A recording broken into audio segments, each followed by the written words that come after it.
Hello and welcome to Galatta Plus. In this video review episode, we are going to be talking about Dhanush's Idli Kadai. The film has great ideas, but they don't come together satisfactorily. Dhanush plays a man who returns to his village after a stint abroad, and he wants to continue his father's modest food business. He also wants to continue the tradition of goodness that his father instilled in him, and this becomes difficult when Arun Vijay begins to do bad things. The concept is solid, but the writing isn't. The rest of this review may contain spoilers. MCR Pure Cotton Club, formals and casual shirts. பாரம்பரியமான சுவையான புது அறிமுகம் KTV True Value Bronadile. அப்பவும் இப்பவும் எப்பவும் Chennai Advertisements collection Saravedi celebration. Idli Kadai is Dhanush's fourth film as a director, and the guiding spirit of the story is a good-hearted man named Sivanesan, played by Rajkiran. He owns a small eating joint whose specialty is the idli that he makes. He wakes up early, bathes and prays and looks as though he's going to a temple rather than to prepare food. And he believes in doing things the old-fashioned way. After examining an electric grinder, he says that the quality of the batter is not as good as what he makes by hand. And after examining an option to open franchises in nearby towns, he turns the option down because he cannot be physically present in every outlet. Dhanush plays Sivanesan Sans Murugan. Like many youngsters, he wants a better life. But Sivanesan says that a better life isn't just a car or a bungalow, but also the clean air and the clean streams of their village. Murugan is frustrated. He takes off to Bangkok. When circumstances force Murugan to return, I thought we were in for an idealistic story like Swades, where a man gives up the better life that he has abroad for the simple pleasures of his homeland. And the first half of Idli Kadai does play out this way.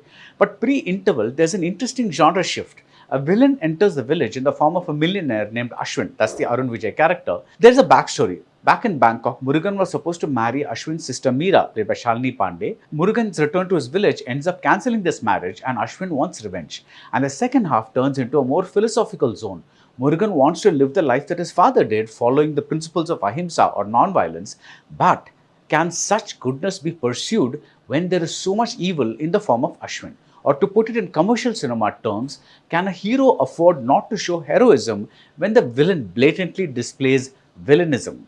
These interesting concepts are not translated into a convincing movie. The first half is too simplistic and there's way too much melodrama, amplified by G.V. Prakash's non-stop score. It might have helped to show how Meera fell for Murugan. Their pairing is barely convincing. The other pairing of Murugan and the Nithya Menen character in the village is also very sketchily written. Satyaraj plays the father of Meera and Ashwin. It is a good part. He is a man who loves his son so much that he overlooks everything that the son does. But after a point, you wonder how far Ashwin will have to go into the path of evil before his father says, enough is enough. In Ryan, Dhanush's most focused film as a director, he shaped generic archetypes into characters that felt very lived in. Here it all stays at the generic level, even the performances. They are solid performances, but there's nothing new. The bigger issue is that Idli Kadai goes for very easy sentimentality. We are told that it is better to come back home to our families instead of living away from them. But we don't see the other side. It is this sacrifice that makes our children get a better education, a better life than we did. The screenplay tries a bit of magical realism, if you will, in the spirit of movies from Divo films. Animals and birds become spirits and saviors. When Murugan is in Bangkok and something bad is about to happen back in his village, he says he feels weird, as though feeling the event telepathically. There's also visual melodrama in the fight where Ashwin is in shoes and Murugan walks barefooted. Scene for scene, the ideas are certainly there, but they don't come together in an organic manner. Several aspects need to be better established, like how Murugan is accepted by the village and becomes as beloved as his father, or whether Murugan had adjusted to his life abroad in a way that might make a return to village life difficult, or why the character played by Samudrakani, a second villain, was even needed. The latter, that is the Samudrakani character, brings about a fight that breaks Murugan's ahimsa principle and confuses Murugan's arc about a man who wants to be like his father. A moment involving the corrupt cop played by Parthiban hits the sentimental sweet spot. It is exactly the kind of scene that showcases the power of goodness but without overselling it. I also like the way Ashwin kept going at Murugan, hoping that the man would break, because how can he really fight a man who won't fight back? With more focus on characterization and the central themes, Idli Kadai could have become that rare mainstream film that redefines what it means to be a hero.